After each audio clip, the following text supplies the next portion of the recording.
Welcome, friends. We are talking about bringing light. We are talking about the bringing of light. I am the bringer of light. We are all bringing light. It is what we are doing as we are birthed into this place. We are bringing the light of the divine into this existence. This light is what kind of keeps us alive.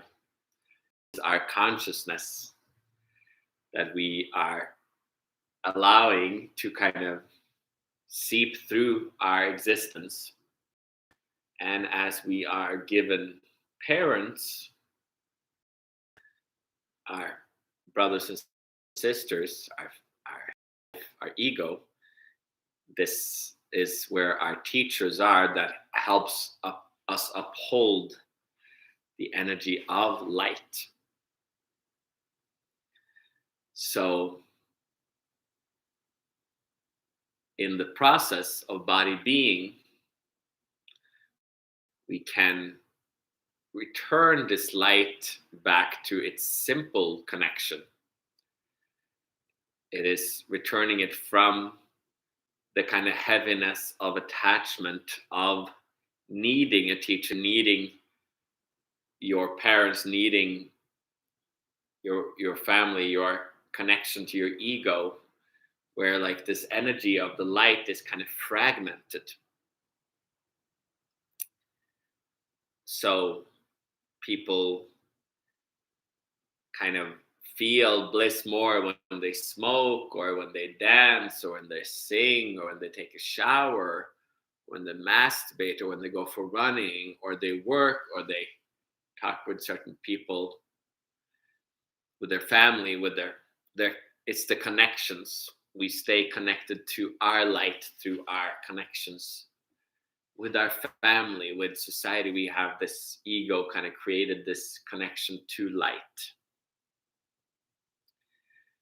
And yet anything that we kind of lean on, that is the kind of the old teachers, like the Old Testament, it is more of a heavy survival energy, needing to have everything in one way. So it's kind of, when it's survival, you can feel that you're afraid of losing it. So then you become very protecting. It's like a mom protecting their kids. It's like a dad protecting their house against burglars.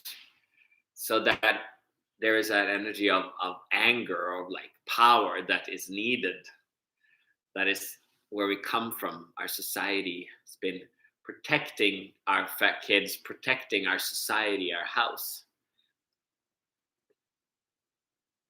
It's like the Old Testament of more like, I'm going to punish you, I'm going to threaten you so you stay away from my light, from my family. Because just like your parents and your family are the connection to light, you give that light on, you pass it on to your kids. So it's more of a protective energy. And yet the protection makes the energy very kind of heavy. So it becomes like an anchor as well. And it will start weighing your boat down. So in the beginning, you have a boat, you're floating on top of the pond, but then it starts weighing down. And we starts taking in water. And gradually, as it starts taking water, we start sinking.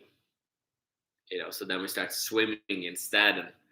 But it becomes heavy to swim when we have that anchor weighing us down. So our attachment to family has been kind of, they are the teachers, they are the bringer of light. Even if you are the bringer of life when you're born, your family is the one that creates an ego so that you can maintain your light. So that is kind of the old. And that's kind of where you see that because it's a protector and like a protected state. You get protective of your kids or your parents, of your close friends that might also be like family. And it becomes kind of like a fear-based reality. You can see it in like people that are connected countries, like Russia and Ukraine was connected, so they can become afraid of losing each other. So then you would rather go to war to protect it. That's like the old masculine energy of protection.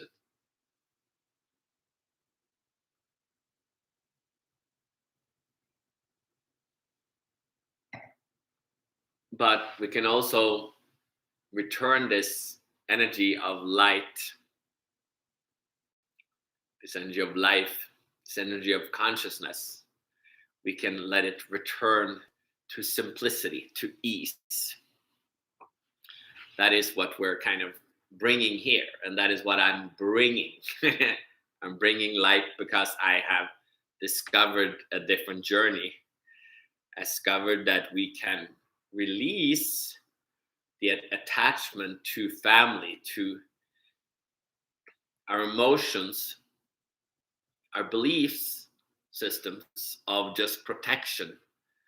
And that is where the ease of life comes in. It's actually from going from the protection, fighting energy to the ease of life. It is actually the ascent, the ascending master, becoming the ascended person, the elevated. We can come up, and it is a higher energy. It's a more, people talk about the higher self, higher consciousness or Christ consciousness. It's like actually being able to, instead of being centered, everybody talks about how your belly feels and how you eat and everything. That's like the center in the belly, in your hips, your genitals. Everything is like protected and it's very fragile. But when we allow that to release up into our consciousness, we can stand tall. We kind of become a grown-up. A grown-up meaning that we are not living in fear, but we're living in fearlessness. We are not living from protection, but from freedom.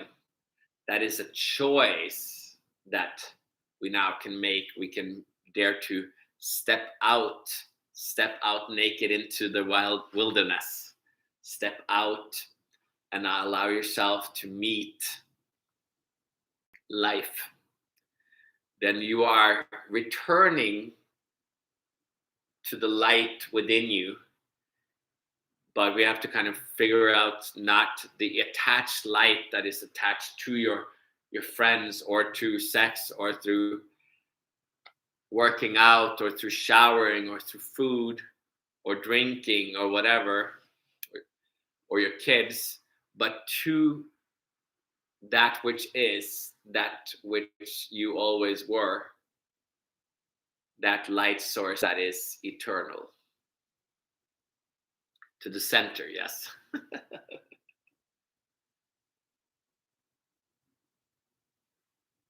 So I'm bringing this teaching about, as I found this teaching, I found the potential, the maturity, as many people have lived, and many times we are starting to feel we are ready to not just keep repeating the old patterns of survival. We're ready to kind of open up and bring out the freedom to coexist and to shine and to be in this independent state. So then there's the reminder of the light source within us that is divine, but also need for it to kind of remain in the body. It needs roots.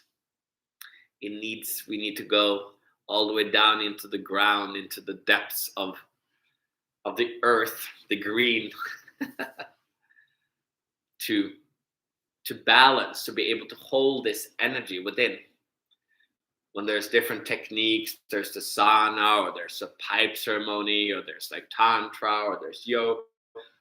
a lot of these are like disintegrated or dispersed energies, where there's like there is a connection that in the ceremony, sacrificing a lamb, there is a connection you get to feel, or when you drink or when you do weed, you get to feel that light connection inside of you for a little bit, for a little while.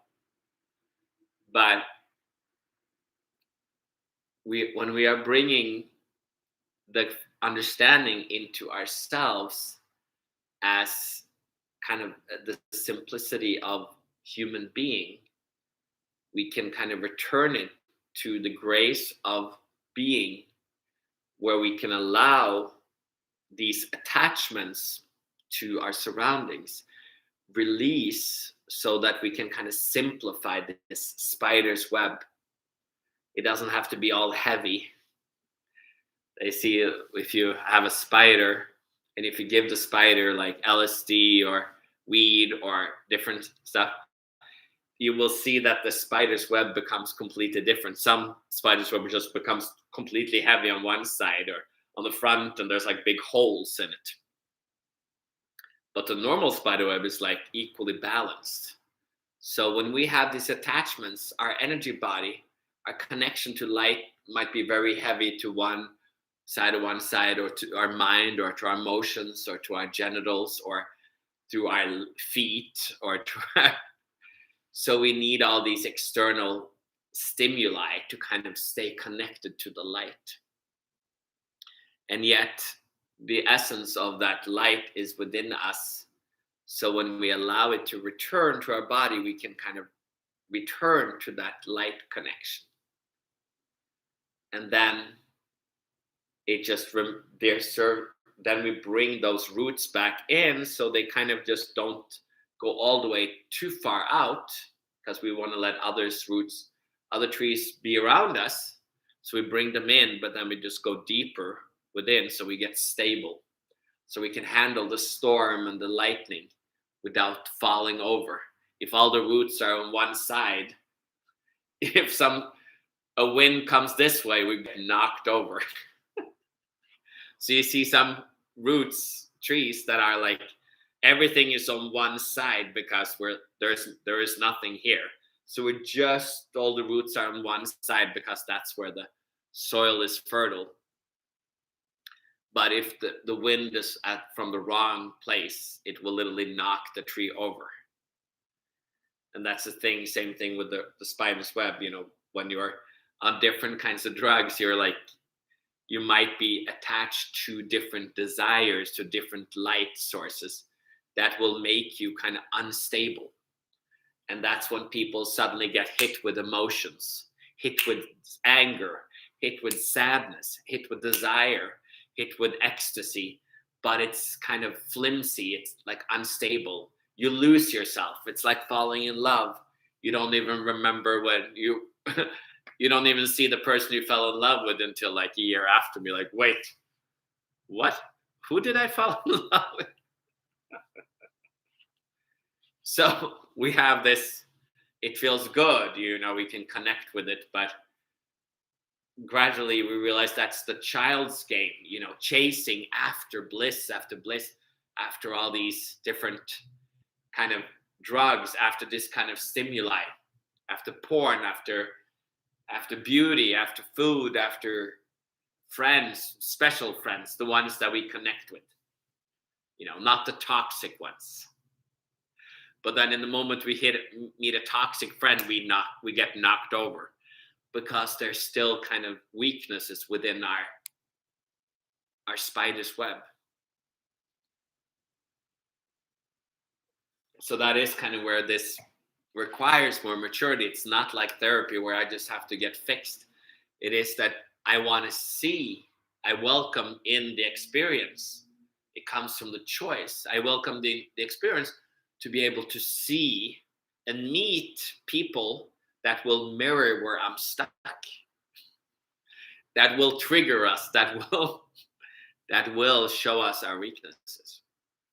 As to return our energy to become the spider with the spider's web, we have to kind of, there requires much authority and strength to kind of hold this energy in a balanced way.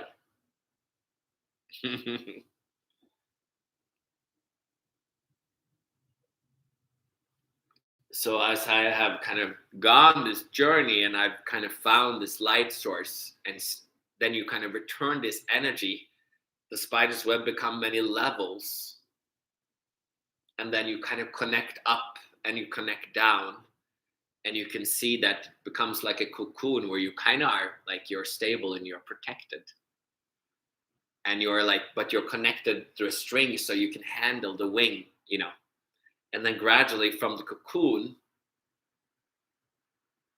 the butterfly comes out, the wings come out, and then your energy body becomes the wings, the dragon wings, the angel wings, the fairy wings that are connected, and you are kind of gracefully seeing your surroundings, enjoying, loving your surroundings, honoring your surroundings, honoring your life as it has been created just perfectly for you to kind of release the ego so that the ego can return back into the spider's web, the energy web of the body being, as you kind of become that spiritual connection of heaven and earth, born into man, into human being, into woman, man, woman, being, human being.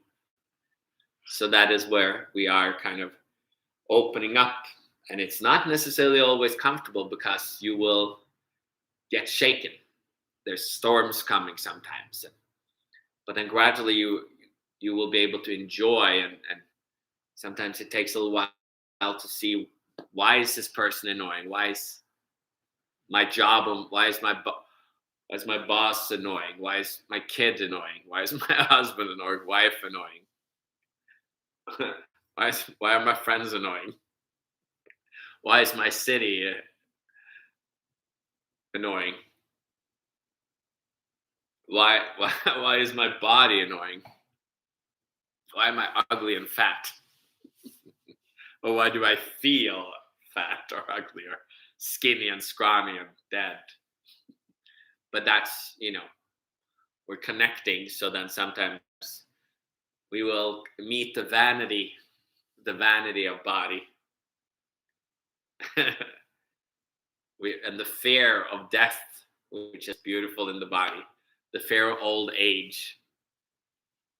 So we're kind of bringing in the Norwegian. This was a Norwegian shirt, but it's got a little Native American too, and got a little American shirt and some Norwegian and different stuff in here. And this almost looks like my grandfather right here.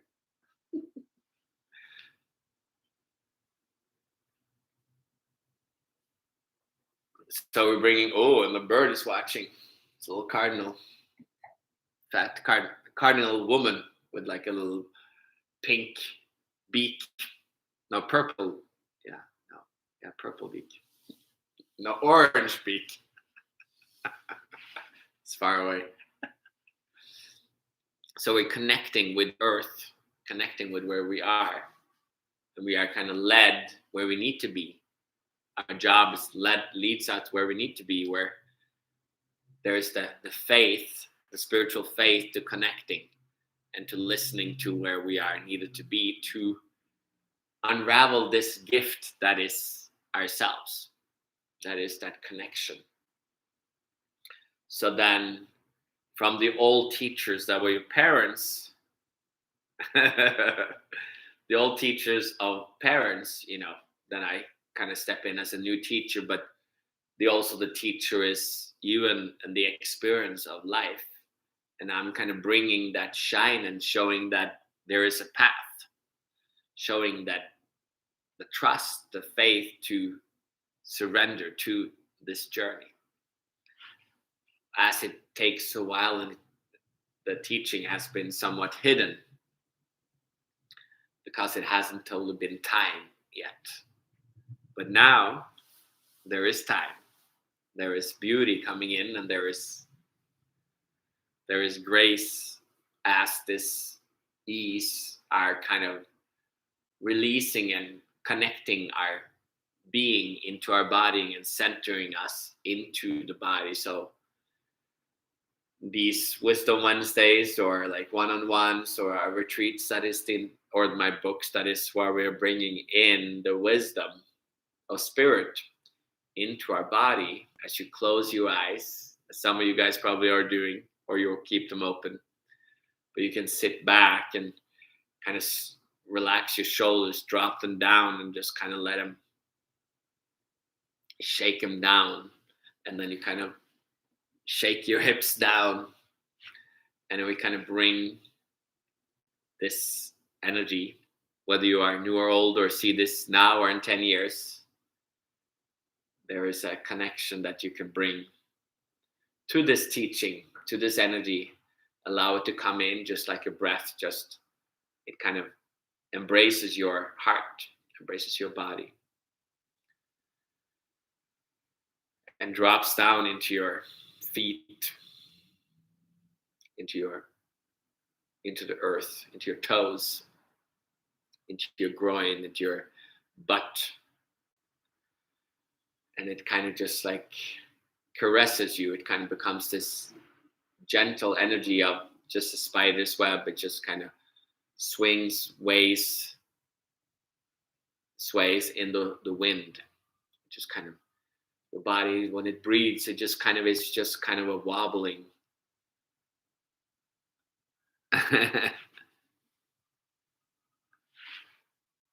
It's just kind of a wobbly energy.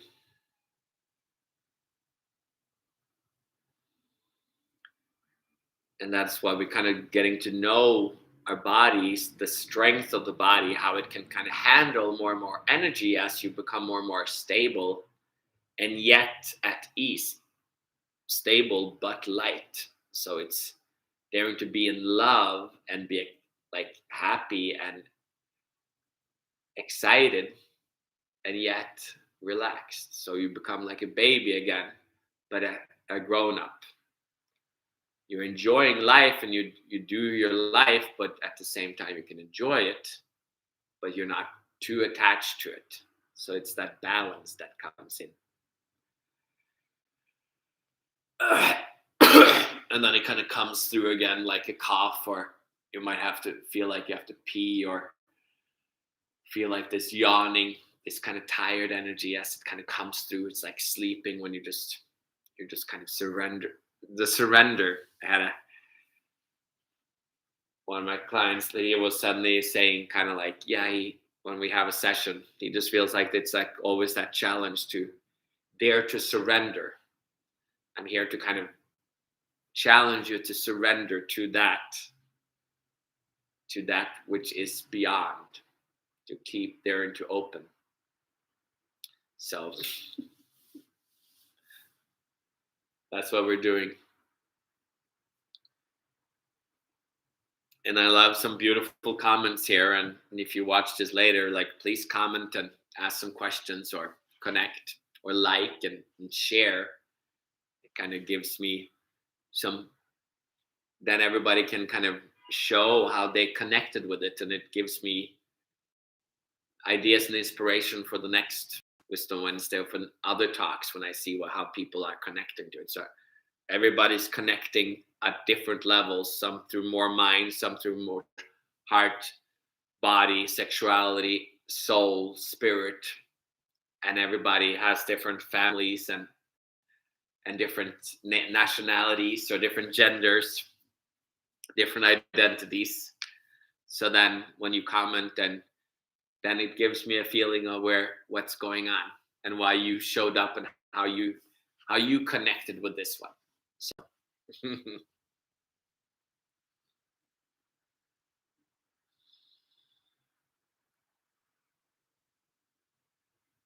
well, beautiful. It's fun to see so many people showing up today. It feels like almost we're starting the next retreat. The next retreat is like the 2nd to the 4th of June. So that's like a month away. It's the 3rd today. So it's literally it's literally the start of the next retreat. We're starting to build up the energy towards that weekend. So the next sessions are kind of a build up, and we're starting to see that unveiling that will come in June. And for other people, that will also be ready for the one in August in Norway, 18th to 20th. So there is some different retreats coming in. Anyway, we are done for today. Love all the beautiful colors and comments, and beautiful to see everybody's here. And like and comment and say hi, and I will talk to you guys again soon. See ya.